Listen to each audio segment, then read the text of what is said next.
Itong mga peklat na to ay sobrang stress kung sino man yung may peklat na ganito.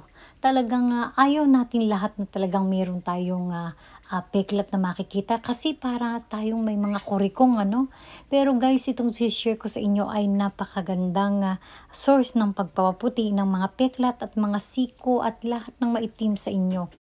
At kung bago lang kayo sa channel ko, please subscribe, like, and share. And don't forget to hit the bell button para updated kayo sa lahat ng aking mga vlogs.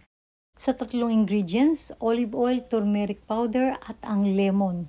Ito ay 101% na talagang pupusyaw o talagang puputi kaagad ang inyong mga peklat, mga singit, mga siko at kung saan pa may itim sa inyo. At kung gagawa kayo ng marami nito, ilagay nyo sa isang garapon.